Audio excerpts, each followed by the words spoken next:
et bienvenue sur la chaîne Elios Guidance. Je vous propose la guidance annuelle de l'année 2025 pour les poissons.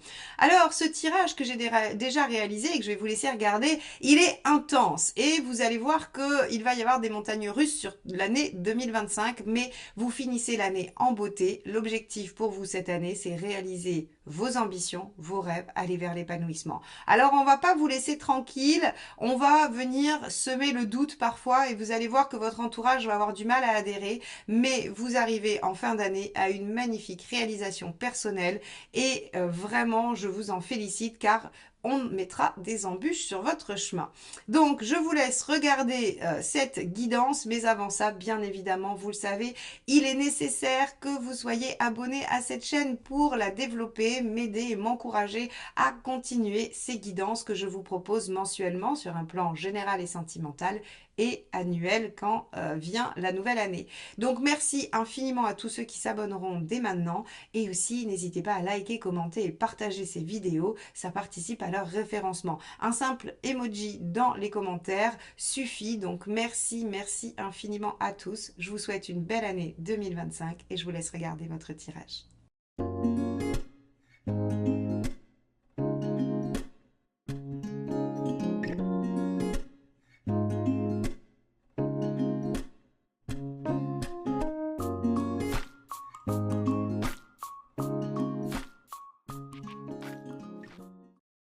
Regardons votre roue astrologique de plus près.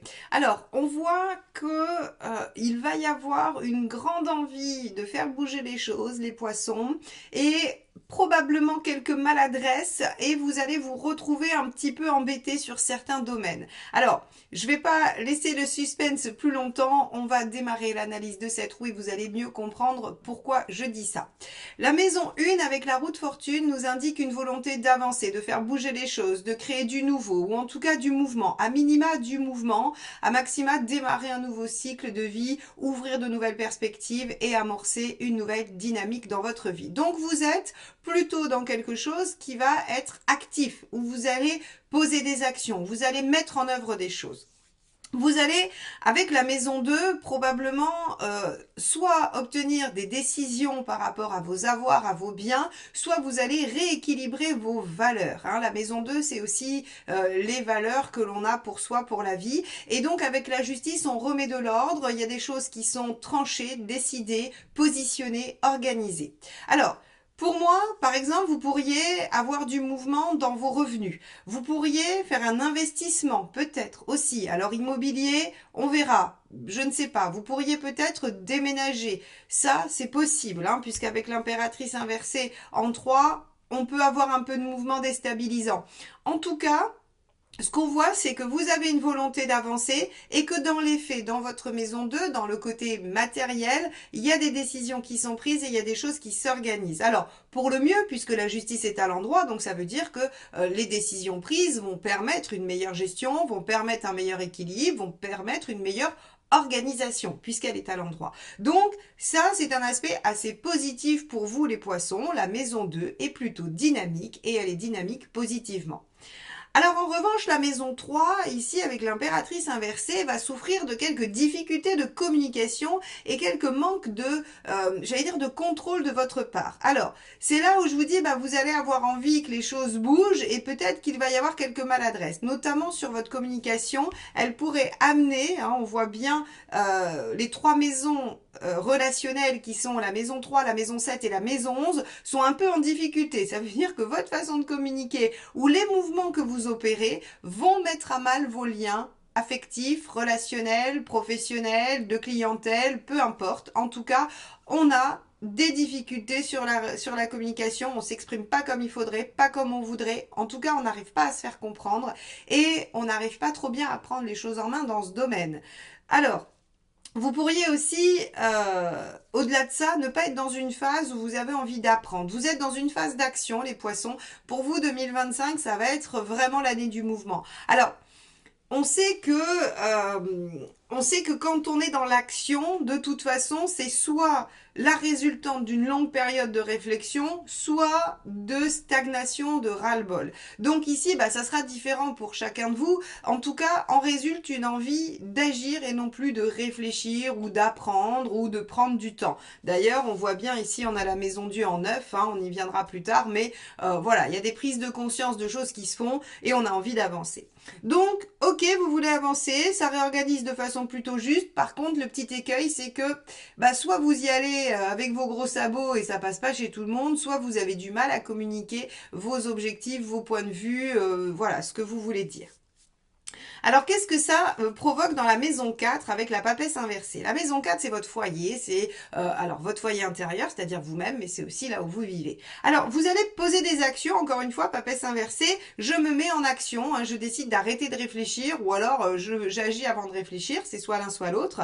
En tout cas, on pose des actions dans le foyer. C'est peut-être ça d'ailleurs, hein, on voit avec l'impératrice inversée et la papesse inversée ici. Moi, j'ai envie de vous dire, attention à ce que les actions que vous posez dans le foyer soient bien comprises, soient bien entendues par les autres personnes concernées. Parce qu'ici, on voit que ben, ça pourrait vraiment poser problème et ça pourrait déstabiliser l'empereur inversé là en 5.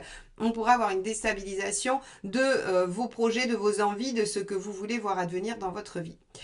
Si je traduis ça, les poissons, vous pourriez avoir une idée très claire de ce que vous voulez, le mettre en œuvre, mais que ce ne soit pas compris par votre entourage. Et donc, que ça vous mette un peu en difficulté de vous sentir seul, de vous sentir incompris, et donc de ne pas pouvoir, j'allais dire, faire tache d'huile, c'est-à-dire que ce que vous mettez en œuvre et qui vous convient, vous aimeriez que ça s'harmonise dans votre vie. Et là, en fait, on a l'impression que ça grippe un peu en tout cas sur la sphère personnelle, hein, parce qu'on va voir que ça résout pas mal de choses sur la sphère extérieure, mais en tout cas sur la sphère intérieure, eh bien, il se pourrait que les gens autour de vous ne comprennent pas votre nouvelle façon d'agir ou les actions que vous allez mener, parce qu'en fait, elles ne vont pas leur paraître logiques et elles ne vont pas aller dans leur sens, surtout, puisqu'elles vont dans le vôtre, hein, donc ça peut pas aller dans le sens de tout le monde, évidemment.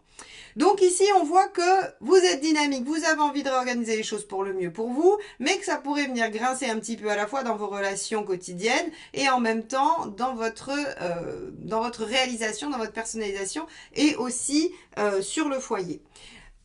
En fait, si vous voulez, ce qui se passe, c'est qu'au quotidien, avec le chariot inversé, on voit que vous avez des difficultés à dépasser cette année. C'est-à-dire que chaque événement qui va se présenter va vous demander une résolution particulière. Alors, une résolution pratique, par le biais de décisions, vous allez voir aussi, je vais vous montrer la maison 8, votre challenge, mais il va falloir trancher, décider, réorganiser, et c'est comme ça que vous résoudrez vos problématiques au quotidien. Donc, on voit bien que vous êtes obligé de passer sur une phase active de mise en place, de mise en œuvre de choses, mais encore une fois, c'est pas si facile que ça d'harmoniser la totalité de votre vie. Alors, ça va créer des blocages avec les gens importants. Alors, la maison 7, c'est le conjoint, la personne avec qui on vit, mais c'est aussi les associés. Ça peut aussi être les gens qui comptent vraiment. C'est les gens, s'ils disparaissaient de notre vie, on serait malheureux. Hein. C'est vraiment, c'est ceux qui comptent au quotidien. Donc, avec le pendu et l'empereur inversé en 5, on voit que en fait, une mauvaise communication, une déstabilisation de qui on est, c'est-à-dire une remise en question de qui on est et de comment on fait les choses, vient apporter un peu de blocage. C'est ce que je vous disais, ça grippe un peu avec les gens importants pour vous. Alors, le pendu n'est pas une carte catastrophique. Le pendu vient juste nous dire qu'il y a des choses qui se bloquent, des choses qui se mettent un peu à l'arrêt. Par contre, il ne casse pas, il ne remet pas en question, il ne sépare pas, il n'éloigne pas, il ne fait pas se fâcher les gens. Il vient juste mettre de la stagnation dans une situation. Il vient juste permettre peut-être aussi de voir les choses sous un autre angle.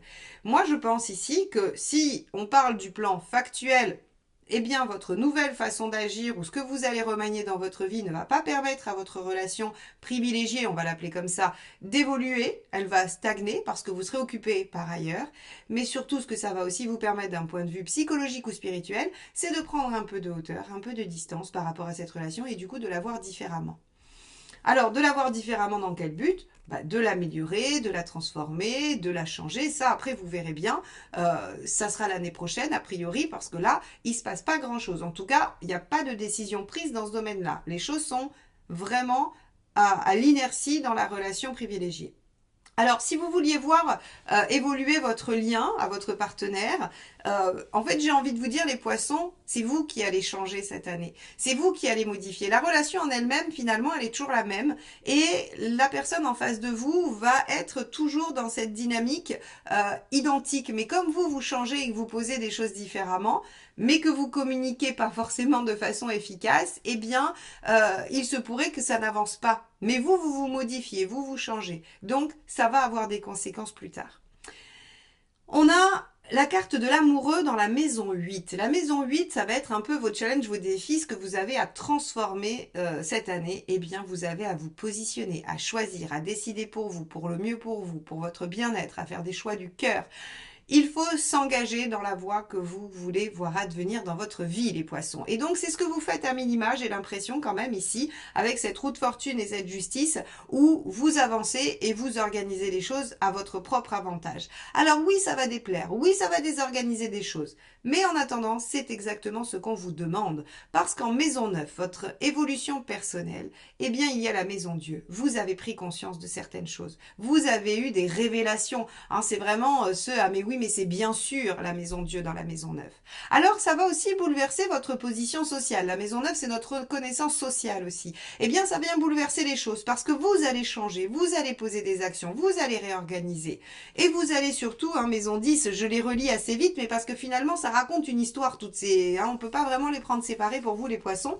Autant je les fais séparer sur les autres, autant vous, tout est conséquence de tout, en fait. Hein. C'est-à-dire que le fait d'évoluer, de vouloir faire avancer les choses, de réorganiser pour vous, ça va venir gripper un peu sur les relations personnelles, mais par contre, vous êtes en conscience que vous devez faire ce qui est utile pour vous et des choix qui vous vont à vous. Et stop le sacrifice, sauf stop, je fais pour les autres. Ça va amener où il y a des opportunités aussi professionnelles, extérieures ou sociales, donc vous allez aussi avoir envie de les saisir. Et ça, c'est une bonne chose, même si ça vous demande de changer de groupe, de désinvestir certains groupes pour en investir d'autres dans lesquels vous ne savez pas encore ce que ça va donner. Ici, on voit vraiment, en fait, si vous voulez, que vous bougez pour vous-même, vous bougez intérieurement, et qu'on a l'impression que votre entourage n'arrive pas à suivre la transformation, n'arrive pas à suivre le mouvement. Donc c'est assez rigolo à voir sur la roue astrologique. Je pense que vous, à vivre, ça va aussi être des fois un peu délicat parce que vous allez vous dire, mais si je ralentis, eh bien, je ne me respecte pas, je ne suis pas mes envies. Si je ralentis pour emmener tout le monde, mais si je vais à ma vitesse et que je me choisis, je vois qu'il y a des pertes. Hein. On voit bien avec le soleil inversé qu'il pourrait y avoir des incompréhensions avec l'entourage, des incompréhensions avec les gens qui sont autour de vous. Par contre, on a aussi un manque de visibilité sur le projet à long terme. Aujourd'hui, vous savez que vous voulez changer des choses, vous voulez que ça évolue, mais vous ne savez pas encore très bien la forme que ça va avoir plus tard. C'est pas grave, on vous dit, faites des choix aujourd'hui, des choix qui vous conviennent. Ça vous mènera forcément à une situation qui vous conviendra plus tard, même si aujourd'hui, vous n'en avez pas la visibilité. Alors la maison 12, l'ermite, et oui, l'ermite vous demande de vous servir de votre expérience, il vous demande de regarder en arrière ce qui a fonctionné, ce qui n'a pas fonctionné, et de faire des choix. Moi j'aime bien lier la 8 et la 12 dans vos challenges de l'année, c'est je regarde ce qui a fonctionné pour moi dans le passé, je regarde ce qui n'a pas fonctionné, et je fais des choix en conséquence qui vont me permettre de suivre ce que je veux mettre en œuvre. Donc cette roue astrologique, les poissons, elle nous montre que vous avez envie de vous mettre en action pour le mieux pour vous-même.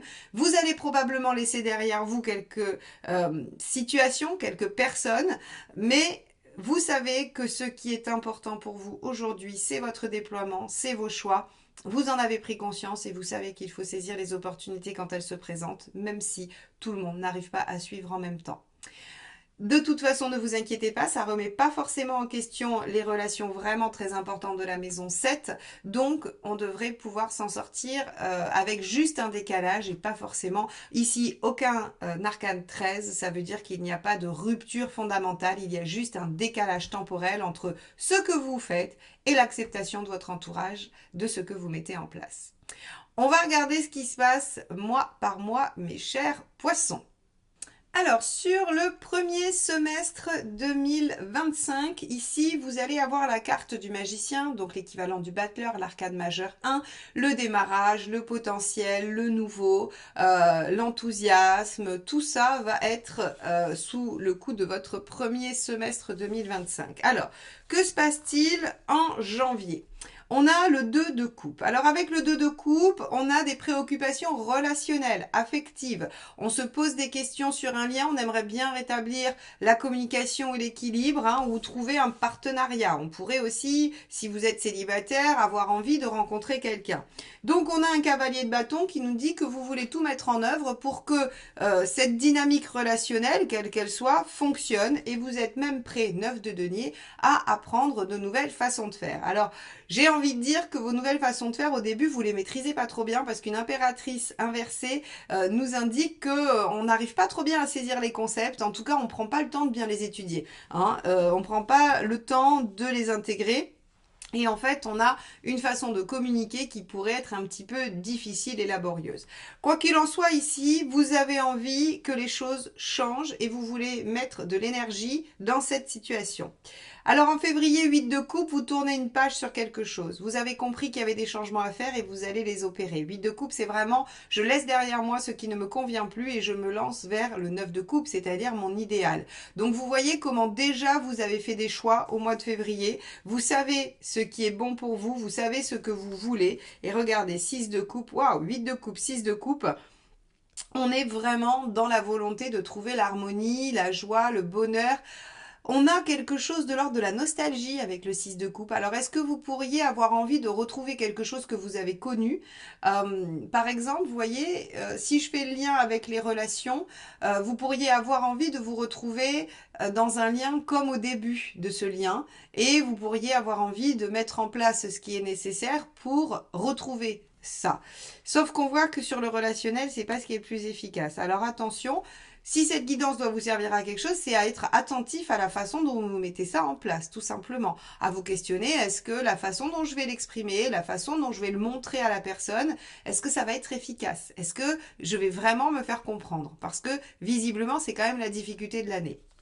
Et effectivement, regardez, ce qu'on a, c'est qu'on a du 8 de coupe, du 6 de coupe, donc on sait ce qu'on veut, on sait vers quoi on veut tendre, on a même envie de ressusciter des choses qu'on avait oubliées, et patatras, on est en reine d'épée. La reine d'épée, elle est trop tranchante, elle est trop froide, elle est trop mentale, elle prend pas en compte l'émotionnel, elle prend pas en compte l'affect. Donc vous pourriez annoncer aux gens autour de vous, aux gens que vous aimez, vos décisions de façon un peu trop abrupte et sans avoir pris en compte leurs émotions et leurs réactions. Alors je suis pas en train de vous dire qu'il faut vous sacrifier pour les autres, hein, c'est pas du tout ce que je suis en train de dire. Par contre, juste de travailler votre communication. Et vos choix sont vos choix et vous allez les faire et vous allez les assumer. Par contre, la façon de les présenter peut tout déterminer dans l'adhésion que les autres auront à vos projets ou non. C'est-à-dire que s'ils se sentent laissés pour compte, peut-être qu'ils vont s'y opposer et vous entraver, alors que si vous les intégrez, ils pourraient vous encourager et vous aider à les mettre en œuvre. Si par exemple vous présentez les choses à quelqu'un en disant j'en ai marre, je vais faire des choix pour moi et me déployer et tant pis pour toi, c'est pas vraiment la même chose. Que j'aimerais beaucoup que tu m'aides à me déployer cette année, j'ai une envie de réussir et je suis convaincue qu'à nous deux on pourrait arriver à quelque chose d'extrêmement positif. Vous voyez, ça ce sont deux façons de communiquer et on voit bien que l'impératrice inversée, elle a utilisé la première ainsi que la reine d'épée, alors qu'il faudrait utiliser quelque chose plutôt qui ressemble à la reine de bâton. C'est-à-dire j'exprime mes besoins et mes envies tout en respectant la personne que j'ai en face. Vous dites la même chose, vous parlez de votre envie de vous réaliser, mais l'autre se sent valorisé dans la place que vous lui accordez dans votre réussite. Allez, c'était un exemple, hein. Je ne dis pas que vous allez tous être dans cette situation, mais c'était juste un exemple pour illustrer mon propos par rapport à cette difficulté de communication et on voit que dès le début de l'année, tout le sujet est là-dessus.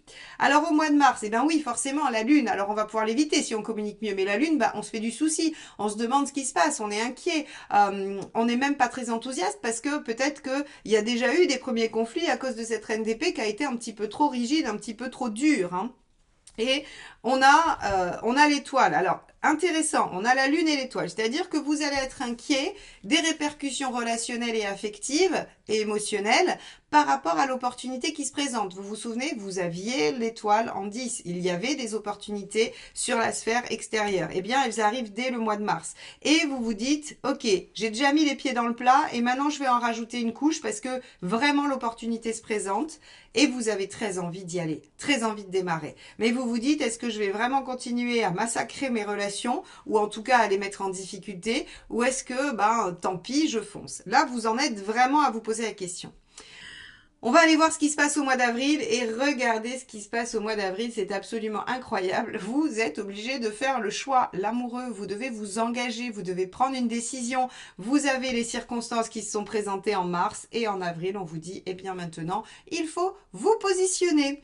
Et ici, 10 de bâton, vous avez envie d'en finir avec quelque chose qui est trop lourd, vous voulez atteindre un objectif, vous voulez vous libérer de ce qui vous pèse et amorcer une nouvelle action. Donc vous allez a priori faire le choix d'aller vers l'opportunité et vous vous projetez dans le futur lointain en vous disant peut-être que les sacrifices d'aujourd'hui sont nécessaires pour obtenir ce que je souhaite dans 6 mois, 1 an, 10 ans, 20 ans. C'est vous qui choisissez l'échéance. Donc ici on voit que vous êtes en question sur vos relations, sur vos liens. Il y a une opportunité qui vient remettre tout ça en question et qui vous inquiète, mais on vous oblige en avril à vous positionner. Que se passe-t-il en mai? L'ermite prend du temps pour réfléchir. C'est-à-dire que vous avez sur le mois d'avril réfléchi à vos choix, mais aucune lame d'action. Très bien, ça veut dire que vous réfléchissez encore sur ces choix. 5 de bâton, vous vivez un conflit intérieur. 5 de bâton, je ne sais pas. Il y a le oui mais à l'intérieur de vous. Ou alors vous en discutez et on vous oppose, votre entourage vous oppose son veto. Vous dit mais non, non, non, non, non, il ne faut pas. On est toujours avec cette dimension de si je fais des changements, ça va heurter et faire bouger mon entourage et vous avez peur de ça. C'est la seule chose qui vous freine. Vous savez qu'il y a un potentiel à déployer, vous savez que si vous y allez, eh bien ça va donner quelque chose de chouette. Encore une fois, quel que soit le domaine et quelle que soit la proposition, vous allez être les poissons dans une véritable réflexion de j'y vais ou j'y vais pas. Vous savez que vous devez y aller, mais vous avez peur des conséquences. Alors, qu'est-ce qui se passe sur le mois de juin? La justice, vous tranchez, vous réorganisez, vous décidez. Rappelez-vous, vous l'aviez dans la maison 2. Donc, concrètement, vous tranchez, vous décidez. Vous vous lancez avec le cavalier d'épée. Vous décidez de mettre votre fougue et votre intelligence au service de votre réalisation. Et vous vous lancez dans cette nouvelle potentialité, dans cette nouvelle idée ou ce nouveau job, cette nouvelle aventure, cette nouvelle action. Alors, regardez, on avait le magicien en première carte.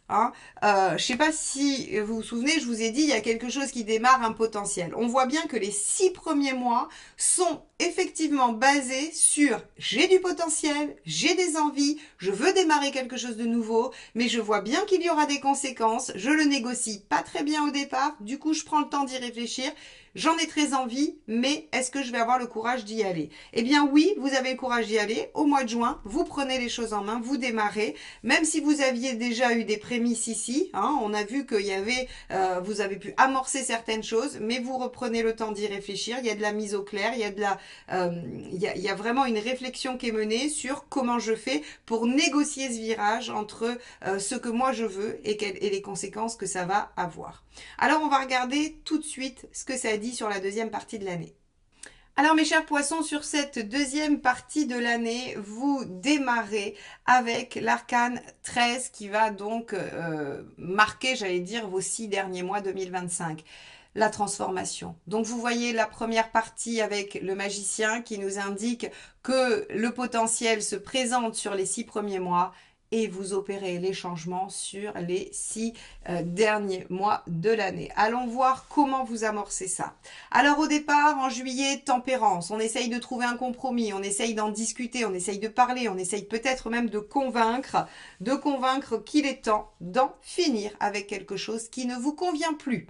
Je pense que vous comprenez que votre dévouement, que votre, j'allais dire votre sacrifice pour que tout le monde aille bien, vous fait fait souffrir, vous porte vraiment préjudice et donc vous essayez de encore trouver un moyen de, j'allais dire, de clôturer cette période difficile pour vous, cette situation difficile, tout en essayant de ménager encore un peu la chèvre et le chou. Mais seulement, il n'y a pas d'issue. Ça marche pas. C'est-à-dire qu'il va falloir trancher dans le vif ou pas du tout. Mais tempérance ici ne fonctionne pas. Alors ça vous fait perdre confiance, ça vous fait douter sur le mois de juillet. Vous vous dites que vous n'allez jamais réussir à faire les changements. Pour autant, vous les avez amorcés en juin, hein. Vous les avez amorcés, mais vous avez à nouveau en juillet un léger doute ou en tout cas une difficulté à vraiment être OK avec votre choix.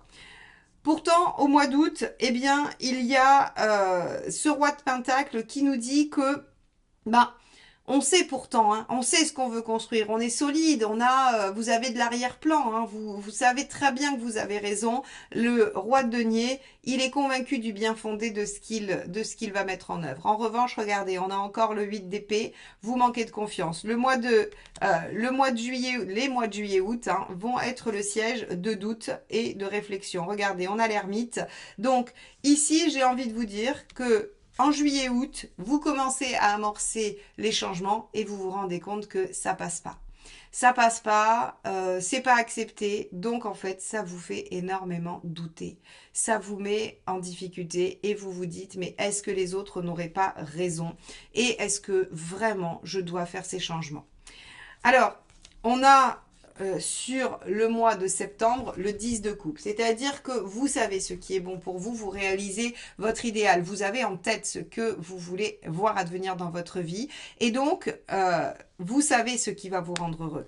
Et ici, pour vous, les choses sont claires, sont limpides. Vous vous rappelez de cette maison de Dieu qu'il y avait dans la maison neuve, je vous ai parlé de prise de conscience. Eh bien, je crois que sur le mois de septembre, on est dans cette prise de conscience que de toute façon, il va falloir avancer coûte que coûte. Tant pis si ça laisse derrière des gens. Et regardez, évidemment, bien sûr que ça va laisser derrière vous des choses. Soit vous allez devoir abandonner un comportement sacrificiel, trop empathique, qui veut le bien de tout le monde et qui s'oublie. Soit vous allez devoir laisser derrière vous des gens qui vous entravent et qui vous font souffrir, qui vous empêchent de vous réaliser. Soit vous allez devoir laisser derrière vous des idées, des façons de fonctionner, peu importe. Ici, on voit que sur le mois de septembre, vous prenez conscience de ce qui est bon pour vous, vous en êtes convaincu, vous reprenez confiance en vous, parce qu'il s'agit de ça, hein. Les 2 8 d'épée ici, c'est qu'en fait, on vous fait douter de ce que vous pensez, de ce que vous sentez et de ce dont vous êtes persuadé. Or, le mois de septembre est le siège de la récupération de cette croyance ferme et définitive que vous pouvez vous réaliser et qu'il va falloir faire des choix.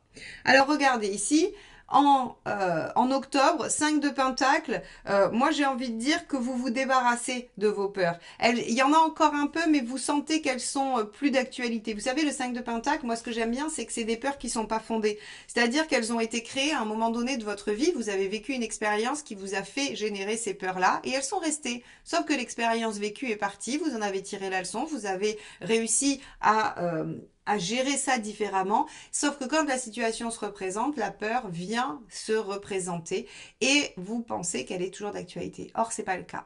Donc ici, le 5 de Pentacle, en octobre, vous fait prendre conscience probablement que les peurs doivent être lâchées et pour cause, le diable vous dit que vous devez reprendre le dessus et maîtriser la situation parfaitement. Vous devez la maîtriser, pourquoi? Pour faire des sacrifices. Et oui, il y aura des sacrifices à faire, vous le savez, ce n'est pas facile, mais vous savez aussi que votre bien-être, votre réalisation, votre épanouissement est derrière ces sacrifices. Alors regardez, c'est superbe. En novembre, il y a le chariot. Vous avancez, vous évoluez, vous prenez les choses en main et vous dépassez les obstacles. Magnifique chariot au mois de novembre qui vous permet, regardez, 7 de bâton, de défendre votre point de vue et d'avancer coûte que coûte. C'est magnifique, hein.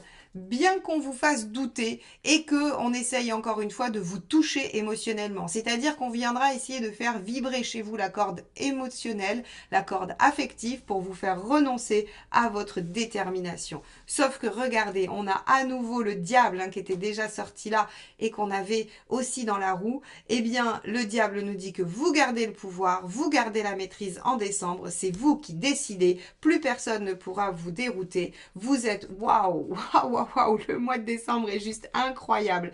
Le jugement, c'est la renaissance, d'accord? Vous êtes dans un nouveau schéma de vie, vous avez réussi à renaître, à faire valoir vos droits, à refaire vivre ce que vous vouliez vivre. Rappelez-vous, ici, je vous avais dit, on a le 10 de coupe et puis on avait du 6 de coupe aussi sur le premier semestre. Vous savez, cette nostalgie de quelque chose que vous vouliez retrouver. Eh bien, vous reprenez les rênes de votre vie pour faire ressusciter ce que vous voulez et surtout vous, c'est une vraie renaissance et regardez, vous êtes récompensé par l'univers d'une façon ou d'une autre ou par vous, par vos actions pour aller chercher l'épanouissement, le bien-être, la joie, le bonheur. Alors les poissons, vous finissez 2025 en apothéose.